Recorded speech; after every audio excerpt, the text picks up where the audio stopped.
Vamos então continuar com um novo painel de palestras plenárias e com uma primeira comunicação que vai ser proferida pela professora Lígia Carvalho Abreu e o professor Carlos Garcia sobre os desafios da aplicação da Convenção das Nações Unidas sobre o Direito do Mar no contexto da atual guerra no Médio Oriente.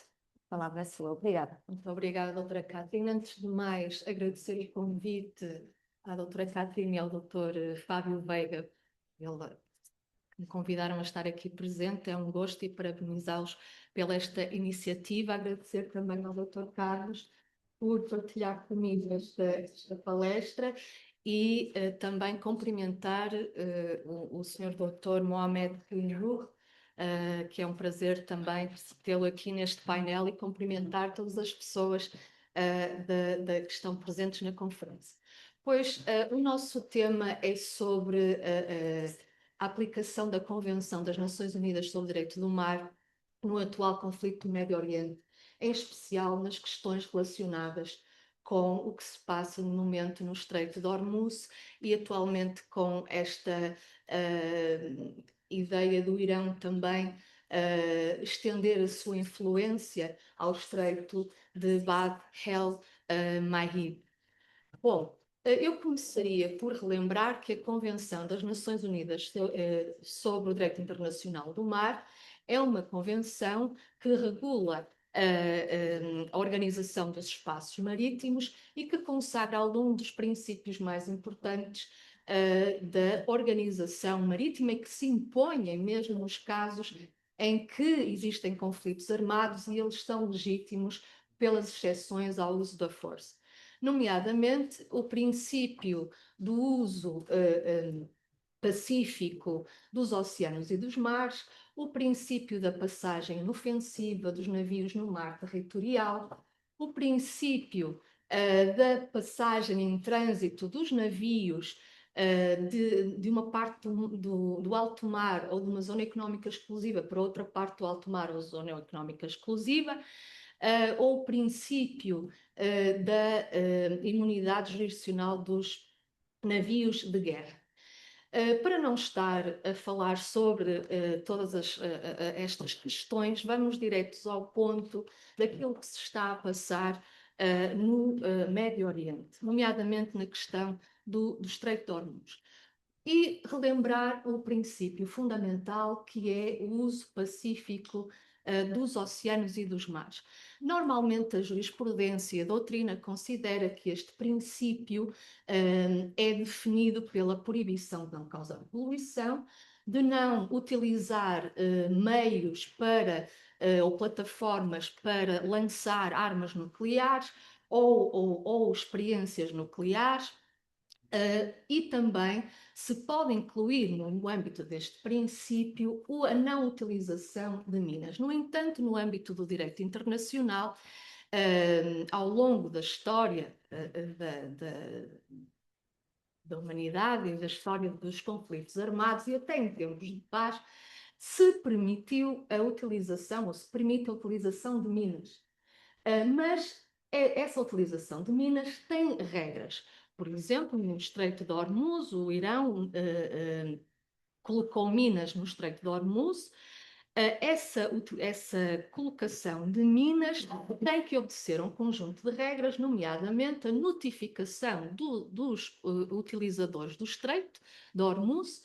Para além disso, essa utilização, essa colocação de minas tem que obedecer a um conjunto de regras do direito humanitário. Não vou estar a elencar todas essas regras principais, não só a nível convencional, que já se proíbe alguma utilização de minas, nomeadamente pela Convenção 8 de Haia, relativa ao lançamento de minas de contacto submarinas automáticas, que proíbe o lançamento de minas de contacto automáticas que possam causar danos quando se soltam dos seus cabos ou sem mecanismos de desativação automática, e nesse também não impedir,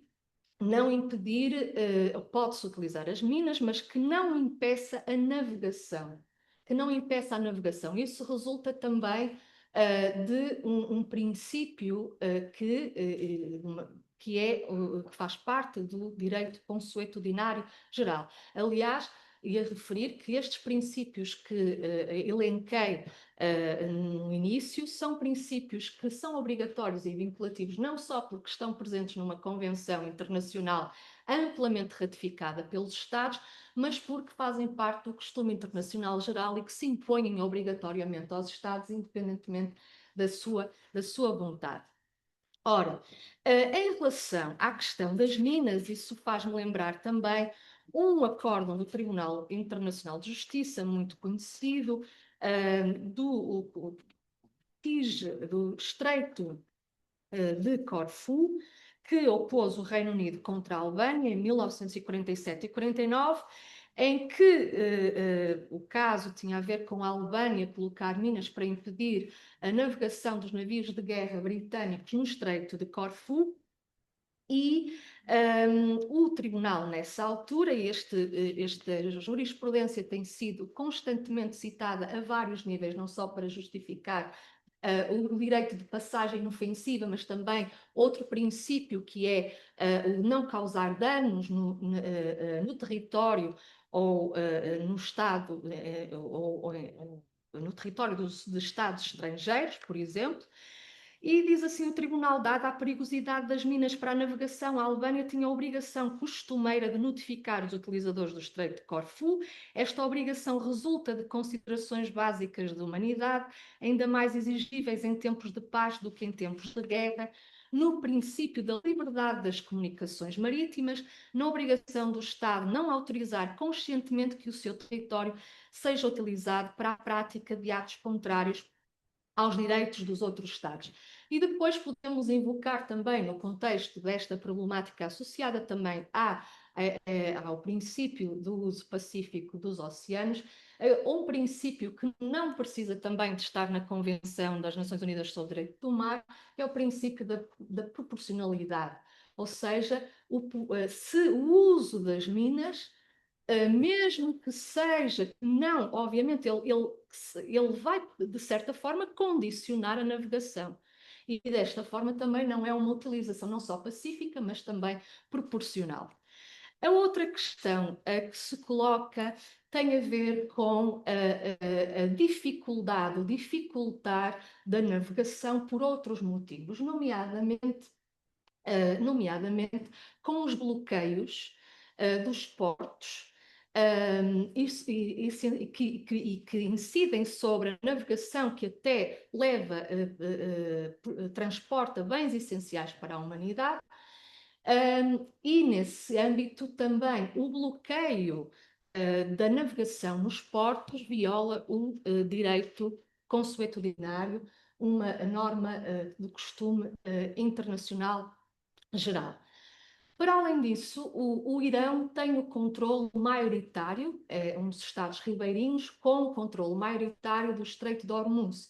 E agora, através do apoio que tem dos Houthis no Iêmen, também quer controlar o tráfego de navegação na zona do Estreito de Bab el-Mahid, que é um estreito que liga o Mar Vermelho ao Golfo de Aden e ao Oceano Índico.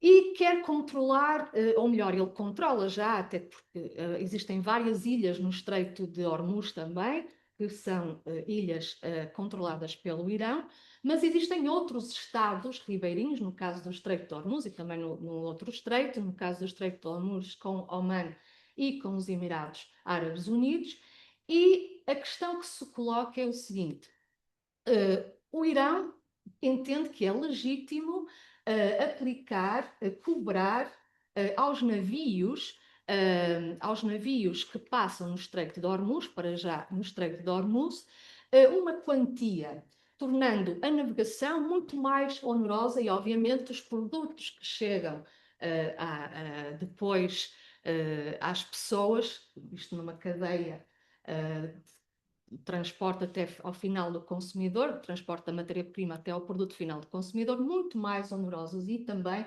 com os efeitos negativos que podem trazer à economia. E a questão é, em primeiro lugar, se essas cobranças são legítimas. Ora, em primeiro lugar, e de acordo com a Convenção das Nações Unidas sobre o direito do mar, nomeadamente no que diz ao direito de passagem em trânsito, e também no direito da passagem inofensiva, os Estados podem aplicar os seus regulamentos para regulamentar a passagem por questões de segurança ou de proteção ambiental. E um dos argumentos que o Irão invoca é que isto não são taxas, não são medidas, ou melhor, elas são medidas unilaterais, mas que são justificáveis para internalizar os custos ambientais e da segurança com a manutenção do Estreito de Hormuz. Ora, cobrar serviços, até depois utilizou a palavra de cobrar serviços, nos estreitos é uma prática que se faz em vários estreitos, nomeadamente no estreito, no canal do Suez, no canal do Panamá, ou então no Bósforo, e essas cobranças servem para quê? Qual é o propósito? Quando o Estado ribeirinho oferece os seus serviços, quer de reboque, quer de pilotagem dos navios dos portos, quer, por exemplo, como o caso da Rússia, que controla todo, claro, é o seu território, controla todo o território ali ártico do norte da Rússia e que, pelo serviço dos quebra-gelo dos navios, leva uma percentagem para escoltar os navios que queiram fazer mais rapidamente o trajeto entre o Atlântico e o Pacífico, que fica mais rápido pelo Suez, ali pelo Ártico. Então, é possível, através de convenção internacional, como por exemplo uma convenção muito antiga de Constantinopla, de 1888, que regula o controle do canal de Suez e atribui poderes ao Egito, o reconhecimento desses poderes ao Egito, e permite que o Egito cobre determinados valores pela passagem no canal de Suez, porque é o Egito que maioritariamente tem o ónus de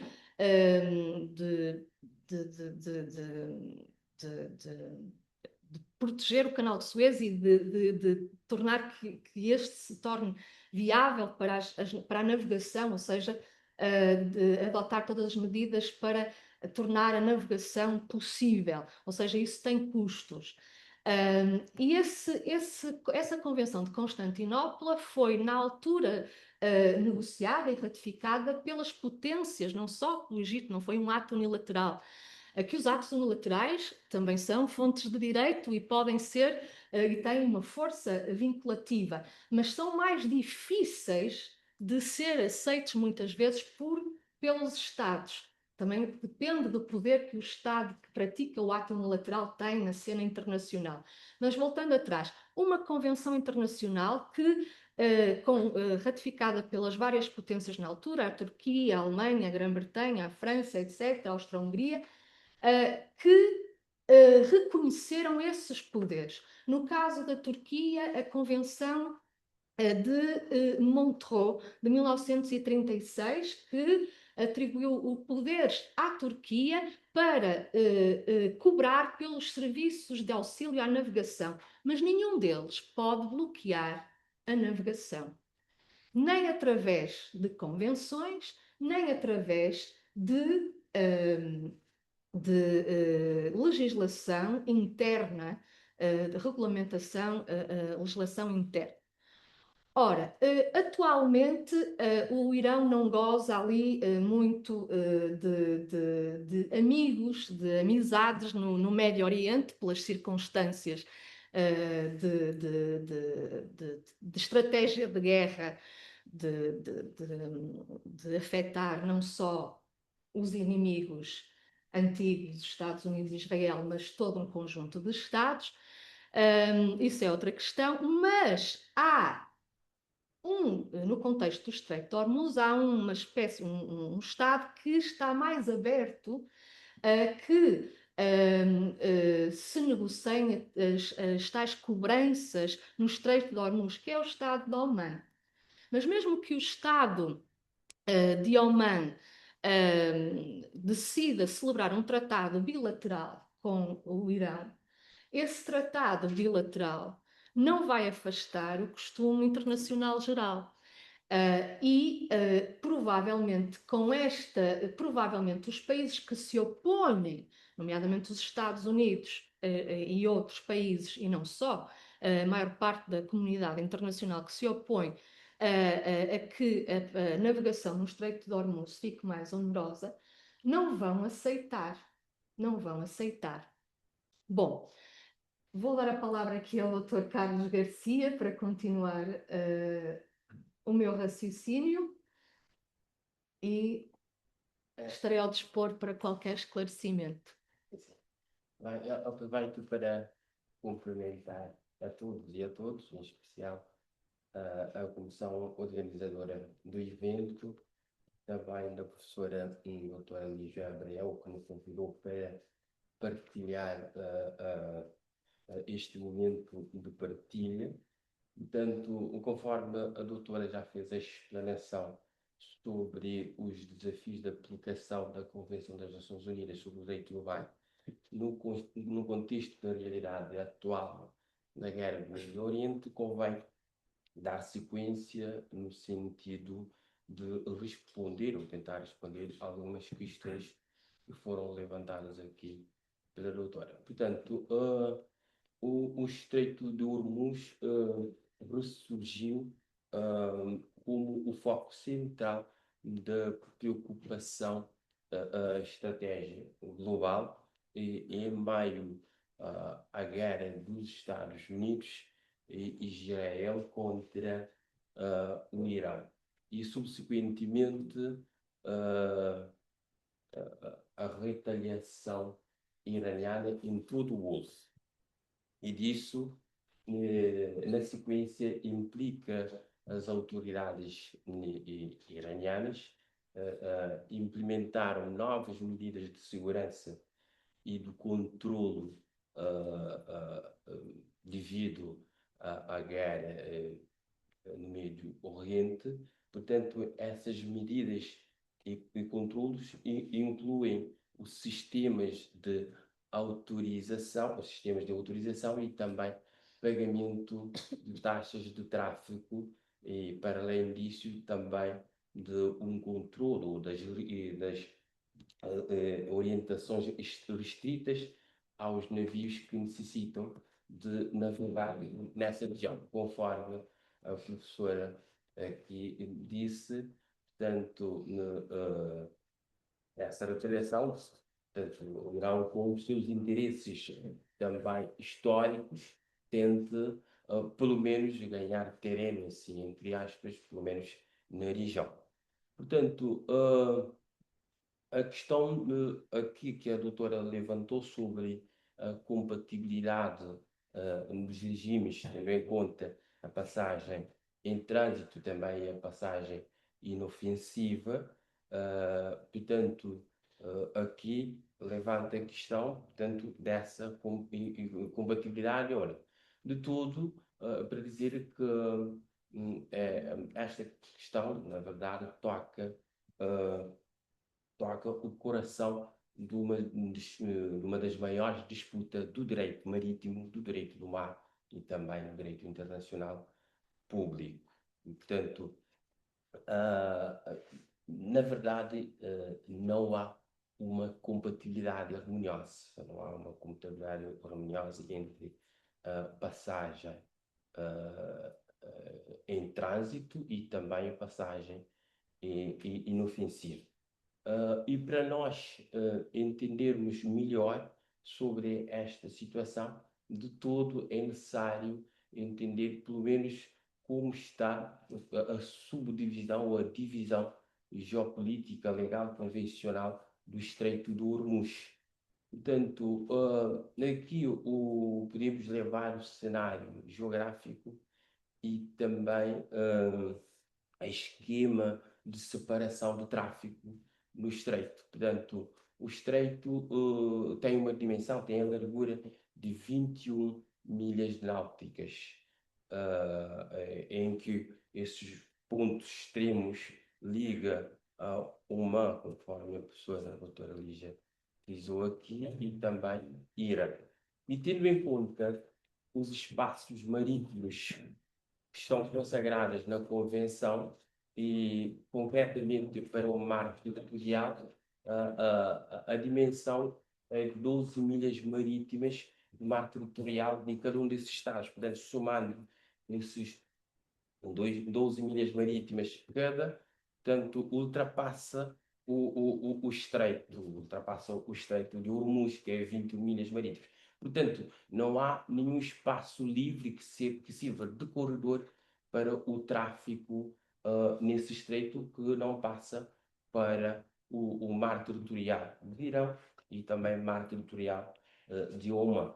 Portanto, historicamente, esse esquema de separação de tráfico faz-se na rota de entrada para o Golfo através do mar territorial do Irão e a rota de saída pelo mar territorial de Oman. Portanto, mesmo que existem as normas e os princípios da Convenção das Nações Unidas sobre o Direito do Mar, de todo, portanto, a passagem nesse estreito, a passagem internacional nesse estreito, obrigatoriamente passa por esses mares territoriais, quer do É claro que aqui é necessário entender, pelo menos, a subscrição ou a assinatura desses dois potenciais militares em conflito, neste caso Estados Unidos e também o Irão, como que eles subscreveram-se, estão vinculados à Convenção das Nações Unidas sobre o Direito do Mar. Portanto, o grande problema aqui que se coloca, o Irão defende que assinou a Convenção das Nações Unidas de 1982, mas não houve ratificação, portanto, que não está vinculado a essa convenção. Por sua vez, os Estados Unidos nem sequer assinou, mas aceita a convenção pela via do direito consuetudinário e todo o conteúdo da convenção é aceito pelos Estados Unidos. Portanto, os Estados Unidos procura outra via de usar o espaço, o estreito, pela via de passagem em trânsito, que permite uma navegação livre para além dos navios ou da frota marinha, bem como frota mesmo os navios, e também falar dos submarinos, em que passagem livre que é em trânsito, os submarinos fazem também as suas manobras submersas, mas já fora deste quadro tem que estar mesmo na superfície para fazer as suas manobras, mediante a autorização ou a notificação do Estado, posterior do Estado do Bahia, neste caso, para a entrada do estreito pela rota do mar territorial iraniano. Portanto, há sempre esta implicação. É que o Estado iraniano, ao invocar que não está vinculado a essa convenção,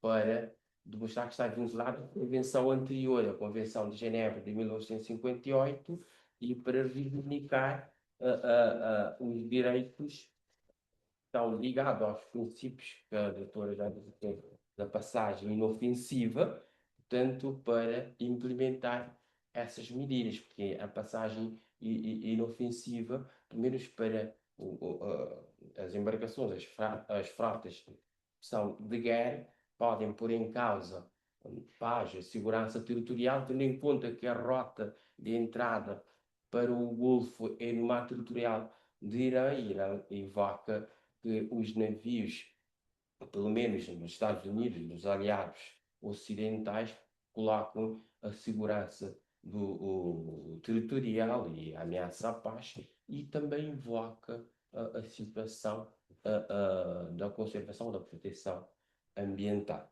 Neste sentido, vamos encontrar então a incompatibilidade, quer dizer, há uma sobreposição desses dois regimes, ou desses dois princípios, da passagem em trânsito, também da passagem inofensiva. Os Estados Unidos, os aliados, vão querer pelo menos, utilizar o Estreito de Hormuz para as suas navegações, invocado a passagem em trânsito, e o Irão, por sua vez, invoca a passagem inofensiva para usar a força e também a legislação interna no sentido de impedir a passagem nesse estreito nas condições que poderiam ser a passagem em trânsito. Portanto, há esse conflito, portanto, não há compatibilidade. O que realmente existe é a ideia ou a prática que o Irão tenta impor por um lado e a exigência do outro lado da comunidade internacional no sentido de fazer respeitar o estreito para livre circulação, tal como existe na Convenção das Nações Unidas, concretamente na parte terceira, nos artigos 37 a 44, que regulam essa matéria, pelo menos de utilização do estreito e concretamente sobre a passagem em trânsito. Portanto, perante esta situação, nós estamos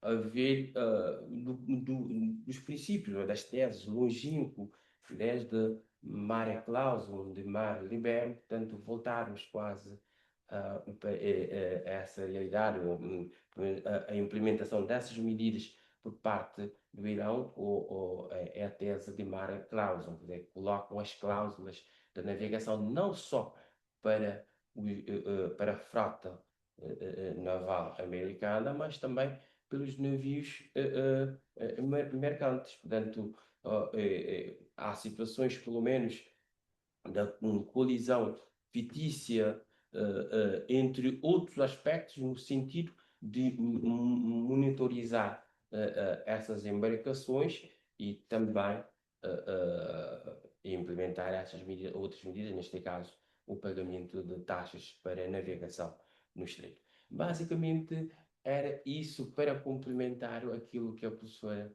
doutora Lígia disse. Uma vez mais, agradeço as vossas atenções e também paciência, pelo menos, para falarmos sobre a situação do Estreito de Hormuz relativamente à aplicação, os desafios de aplicação da Convenção das Nações Unidas sobre o Direito Humano.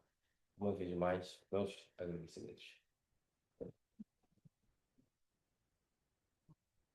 Obrigada aos dois professores que falaram aqui de um tema extremamente atual e de uma guerra cujo desfecho ainda é muito incerto, apesar das declarações do presidente norte-americano. E vamos agora passar aqui a mudar o ângulo. Vamos agora passar para a última comunicação desta manhã e vou falar desta vez em français. Nous avons le plaisir d'accueillir le professeur Mohamed Rida Nour, qui est professeur de droit public en sciences politiques et président et fondateur du Moroccan Center for African Studies and Sustainable Development. Donc, monsieur le professeur, vous allez nous parler d'un thème également extrêmement actuel qui porte sur le droit international et la recomposition de l'ordre mondial, multilatéralisme, paix et sécurité humaine. Je vous laisse la parole et merci d'avoir fait le déplacement spécialement. C'est la première fois, j'espère que ce ne sera pas la dernière fois. Ah ben, nous l'espérons également. Merci beaucoup. J'espère qu'il y aura parmi le public des personnes qui comprennent le français. Il y en a quelques-uns. Oui. Quelques-uns. Et si for necessário, eu faço a tradução. Moi, j'ai essayé de traduire avec Google Traduction lorsque les intervenants intervenaient. C'est approximatif, ça traduit pas mal, mais ce n'est pas vraiment excellent. Mais bon, je vais essayer. Malheureusement, je n'ai pas de choix, je ne maîtrise que le français. Donc, merci à vous, Madame Catherine, merci à Monsieur Fabio, et merci à tous ceux qui ont contribué de près ou de loin à la réalisation de cette conférence, ce joli rendez-vous annuel. Je crois que chaque année, vous organisez une conférence sur une thématique précise. Et donc, j'ai l'honneur de participer avec vous pour la deuxième fois. La première fois, elle était à distance. Cette fois-ci, elle est en présentiel. Donc, mon thème porte, comme vous pouvez le voir, sur le nouvel ordre mondial fragmenté. J'essaierai de décrypter les transformations profondes du système et du droit international. Comme vous le savez tous, nous assistons ces dernières années à un retour en quelque sorte d'une bipolarité de la guerre froide entre les deux pôles. Nous sommes face à un basculement structurel vers un ordre plus fragmenté, mais surtout plus compétitif, où les instruments de puissance se sont multipliés et brouillés. La guerre change de forme. Maintenant, on ne parle plus de guerre classique, comme on le voyait dans le passé. Maintenant, on parle beaucoup plus de guerre hybride. D'ailleurs, j'ai un doctorant qui travaille sur cette thématique, mais spécialement pour le Maroc. Ce sont ces mutations que j'essaierai d'analyser à travers cette présentation. Donc, comme nous le constatons depuis plusieurs années, la guerre contemporaine ne suit plus les schémas classiques, comme je vous l'ai dit, du 19e et du 20e siècle. La guerre hybride, qui est une guerre qui ne se joue plus sur un seul terrain, mais sur plusieurs fronts à la fois. Elle est d'abord militaire, avec les drones, les missiles de précision, et les forces spéciales qui ont commencé à changer un tout petit peu la donne et à réduire le rôle des grandes offensives terrestres. Elle est aussi technologique. Maintenant, avec des cyberattaques, on peut paralyser tout un pays sans tirer un seul coup de feu. Elle est aussi économique. Lorsque les sanctions, les pressions financières ou le lawfare remplacent les blocus traditionnels, elle est informationnelle. On le voit dernièrement avec la guerre qui oppose les États-Unis et Israël contre l'Iran. Lorsque les opérations d'influence cherchent à fragiliser les opinions publiques dans tous les États, et elle est aussi psychologique parce qu'elle essaie d'affecter les civils, ces civils qui deviennent même des espaces de vulnérabilité. Donc, c'est une combinaison qui rend la guerre contemporaine plus difficile à comprendre, plus difficile à attribuer et surtout plus difficile à terminer, comme on le voit actuellement dans les pays du Golfe et au Moyen-Orient. Aujourd'hui, même l'idée de victoire a changé. Auparavant, on gagnait une guerre, c'était assez clair. On occupait un territoire, on obtenait une capitulation, puis on signait un traité de paix. Maintenant, les choses ont changé. Même la victoire en elle-même, le sens de la victoire a changé. Mais ce schéma ne fonctionne plus vraiment. En Ukraine comme en Iran, on ne perd plus la guerre juste comme ça. Non, il suffit de faire durer la guerre pour dire qu'on a gagné. On a vu avec les talibans en Afghanistan, les talibans ont déclaré leur victoire. Ce n'est pas parce qu'ils ont battu les États-Unis, mais parce qu'ils ont empêché les Américains de gagner la guerre et ils ont fait durer la guerre. La même chose aujourd'hui pour les Iraniens. Les Iraniens, ils déclarent une victoire, non pas parce qu'ils ont battu les États-Unis, mais parce qu'ils ont fait durer le suspense, durer la guerre à travers une technique peut-être qui était impensable pour les Américains et leurs alliés, le fait de bloquer le détroit d'Ormuz. J'ai compris lorsque vous avez fait la liaison, la comparaison avec la Turquie, avec d'autres pays, etc.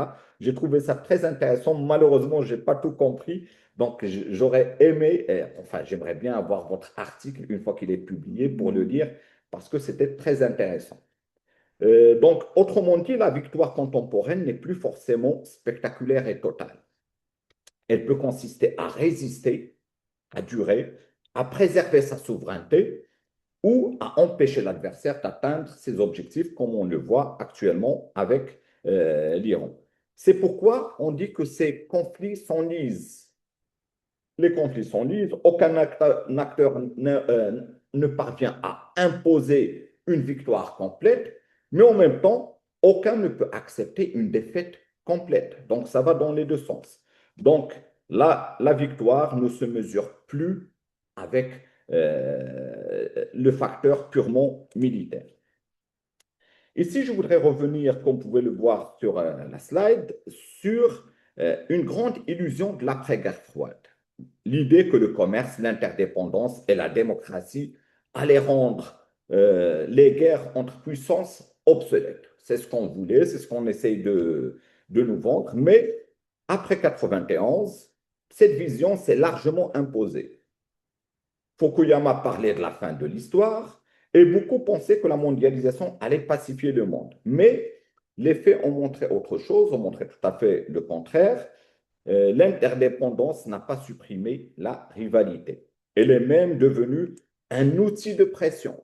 Les sanctions, dépendance technologique, l'énergie, etc. Donc, au fond, les réalistes n'avaient pas tort.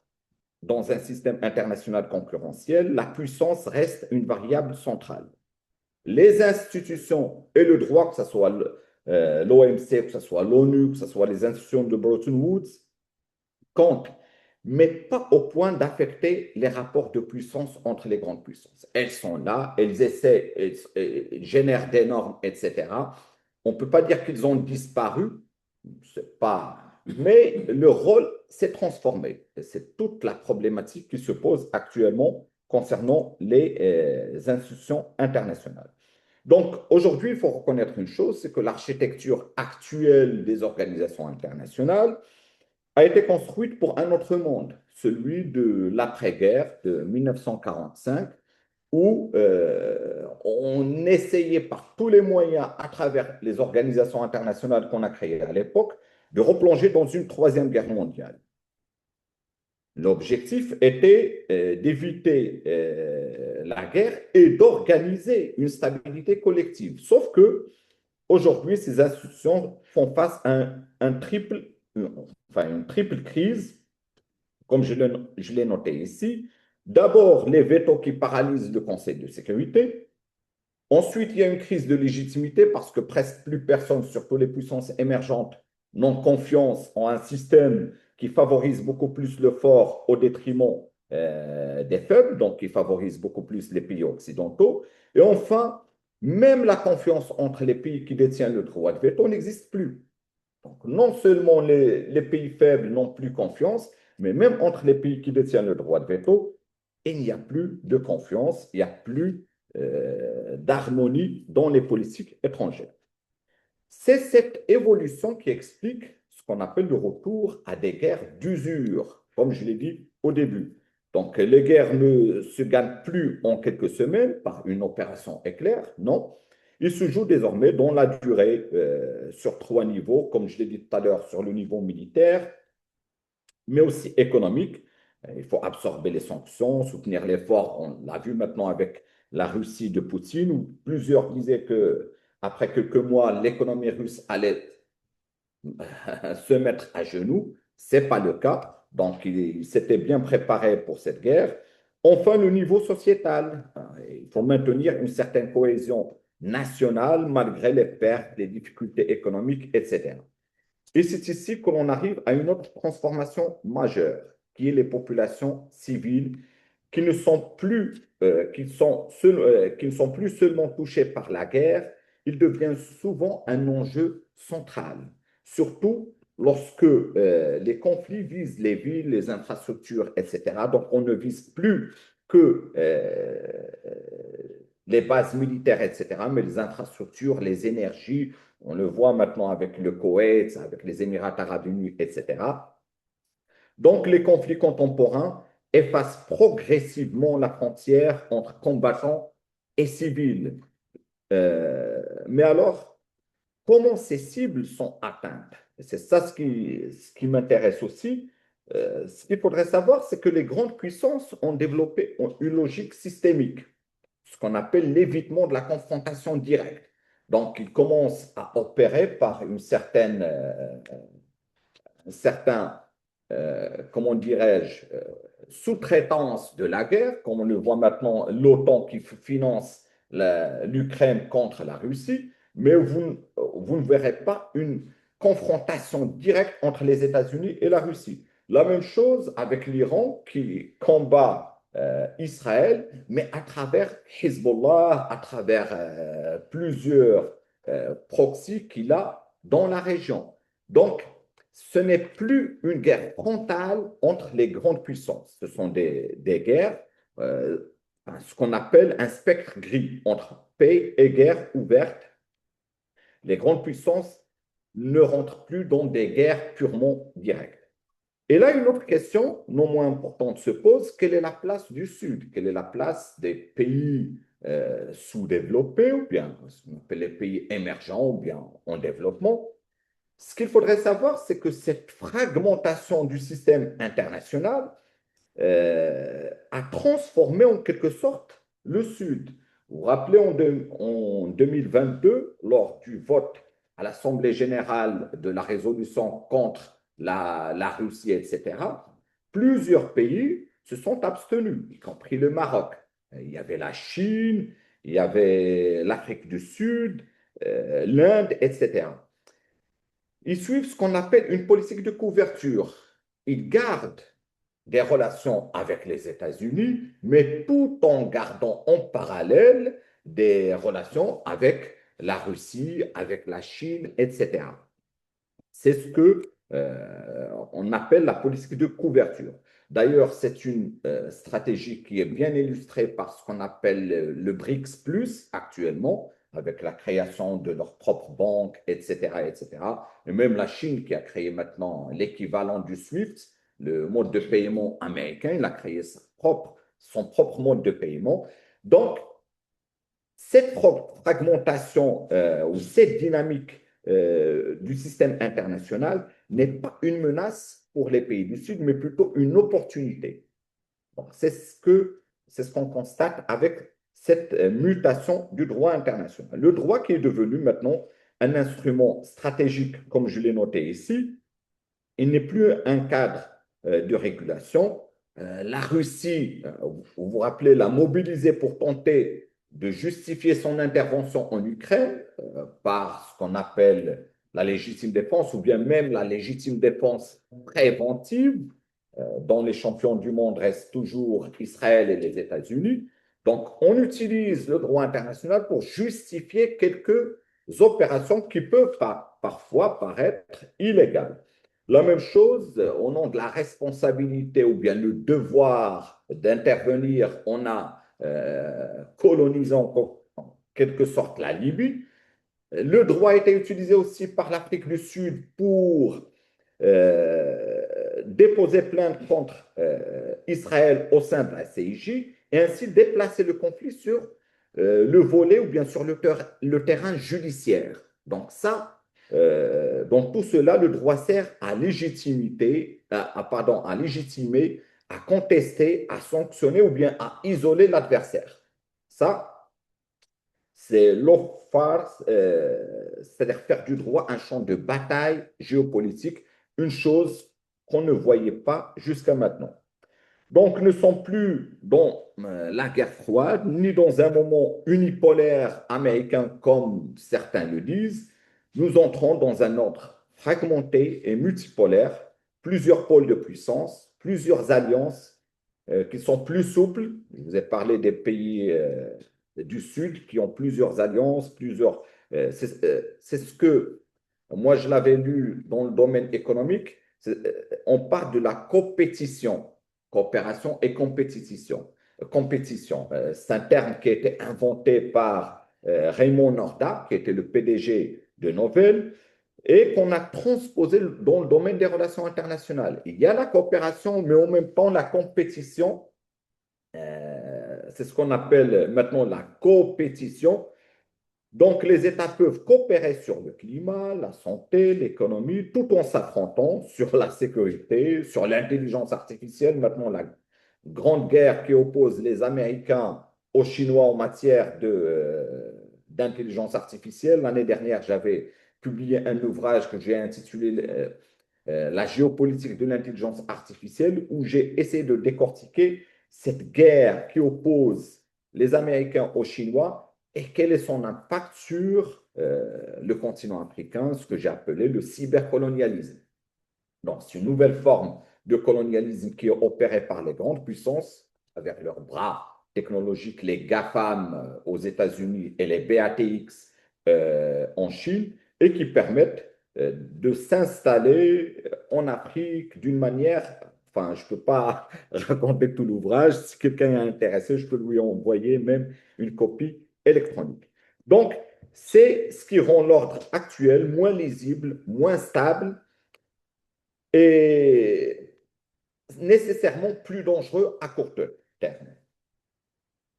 Pour conclure, je peux dire que l'ordre mondial qui se dessine ne sera ni unipolaire, ni simplement bipolaire. Il sera plus fragmenté, plus hybride et plus concurrentiel. Aucune puissance ne pourra dominer seule. On l'a vu maintenant avec les États-Unis, idem pour les Chinois ou bien les Russes. Les conflits resteront souvent sous le seuil de la guerre ouverte. Maintenant, c'est une guerre hybride. Le droit international continuera d'exister, mais il sera davantage contesté et instrumentalisé. Donc, dans ce monde, le Sud global pèsera plus lourd et les acteurs les mieux placés seront ceux capables d'adapter, de diversifier leurs alliances et de lire rapidement les rapports de force. C'est précisément ce que le rapport de Munich appelle la multipolarisation, plus d'acteurs, plus de compétition et moins de consensus sur les règles communes. Merci à vous. Merci.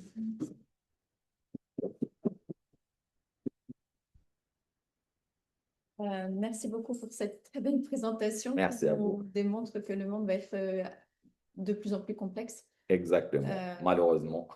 Temos aqui uma apresentação que nos mostra que o mundo, a conclusão é de ser nem unipolar nem multipolar, quer dizer que vamos ter aqui um mundo muito mais complexo, com um sul global com um peso maior e as potências tradicionais com um peso bem diferente do que nós conhecemos até agora. Então, muito obrigada.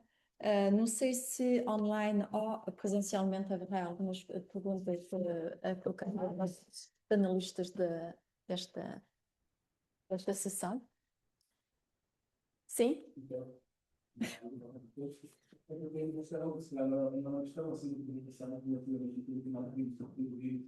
É que tinha a ver com a construção dos Estados Unidos para o mundo, quando eles fizeram a quantidade de deslocações, várias tensõões que levaram a países a guerra. Mas agora vamos ter um outro ponto, que é o evento ideal que vai decorrer nos Estados Unidos, e se esse evento poderá ou não ser uma porta aberta para quase aqui vamos dizer, tirar o mal fora do país dos Estados Unidos, porque normalmente quem faz a guerra nos países terceiros. Então a minha questão é, havendo agora o campeonato do mundo de futebol, onde todos os países lá irão, inclusive o próprio Irão, se eu já não vai, não é? Portanto, se haverá alguma tensão, não é que todos tenham uma forma de cristal, mas poderá ser muito oportuno para que alguns países possam, portanto, fazer um bocadinho da sua atenção em terras norte-americanas. Então, se isso poderá ser algo como ponto de fricção, portanto, esse campeonato é muito mundial. Obrigado. Especialmente esse campeonato, não sei quem é que seria mais grande. Eu posso dar a minha opinião. É assim, eu espero que um evento, um campeonato mundial, não traga mais concórdia do que discórdia. A situação mais problemática que aparecia esta questão do Irão poder ou não entrar a seleção no território que atualmente é considerado inimigo. E parece que não. Parece que estão a estagiar no México, em Tijuana, e que vão jogar os jogos no México. Ora, os Estados Unidos, sim, os Estados Unidos têm o direito, ainda para mais com todo o princípio da territorialidade, da aplicação das leis tão vincado, não é? É todo o nível, têm o direito de decidir quem entra ou não entra.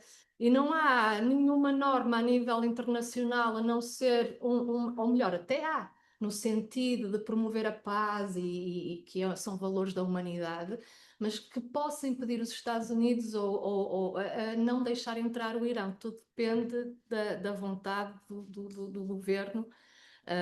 De resto, em termos de adeptos, em termos de controlo das fronteiras, etc., mais uma vez, tudo depende, porque a entrada nos Estados Unidos, e falávamos com o Paulo de Brito sobre isso, é muito complicada, no sentido em que há imenso poder dos controladores que estão nas fronteiras. e é quase que não há recurso da decisão, não há recurso da decisão de quem entra ou não entra. Não é um sistema tão favorável aos direitos humanos e aos direitos dos cidadãos e de entrada e saída, sobretudo de entrada no território. Mas eu espero que essas questões não extrapolem para o Mundial. Sim. Talvez o professor Paulo vai assim. Nem sequer há direito de recorrer a tribunal para Pois. poder entrar da decisão do Immigration Office. É. Qualquer um de nós que entre nos Estados Unidos assina uma declaração, I waive my right to prosecute the United States in case of any illegal decision taken by the Immigration Office. Ou seja, renunciamos ao foro. Qualquer um de nós, quando entra nos Estados Unidos, renuncia ao foro. Eu posso dizer, tenho dado uma conferência na New York University e vão pagar $20 mil e tal. Tive danos por não me deixarem entrar. I want to go to court. Well, if you want to go to court, so fuck yourself. Isto vamos cortar no vídeo. Ou seja, os Estados Unidos são parte da UN Covenant of Civil and Political Rights, do Pacto de Direitos Civis e Políticos. O artigo 14, um dos direitos fundamentais, já falamos hoje aqui, o direito de acesso à justiça, no âmbito da CEDH, no artigo 6, e no artigo 14 do Pacto também tem direito ao foro. Esse direito é um direito que é tudo tem violado a cada 5 minutos nos Estados Unidos. Qualquer estrangeiro entrar ou não, ficar ou não ficar, está completamente nas mãos da discricionalidade. Até mesmo a própria, por exemplo, como eu estou na base de dados, tenho já há muitos anos, na última vez que nós tínhamos, a minha mulher foi submetida a impressões digitais a íris e eu não. Porque o Immigration Office apareceu. Já a conhecia, já estava lá, já era cliente.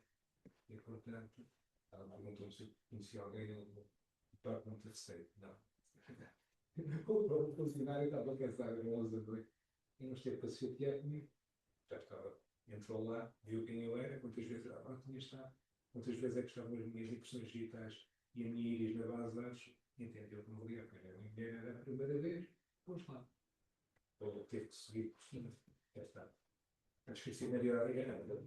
Tudo depende de funcionar. É uma ália, é um jogo. Não há regras. Basta que ele não queira. Para mim, você pensa ao que é. Eu até sou judeu. Set aside. Wait for the next play. É isto. Muito obrigada. Só acrescentando aqui um ponto, os Estados Unidos também têm, em relação a algumas pessoas que têm um estatuto particular, a obrigação de os acolher no território. Estou a pensar em Nova Iorque, o Headquarters das Nações Unidas, coisa que não é também bem respeitada, porque alguns oficiais das Nações Unidas não conseguem lá ir presencialmente e tiveram que fazer online algumas apresentações de relatórios. Mas, bom, isso é um ponto ainda diferente. Muito obrigada, acho que já passamos da hora, portanto vou encerrar aqui este painel, agradecendo novamente aos painelistas que tiveram aqui umas excelentes apresentações e agradeço ao público e aos que estão online. Obrigada.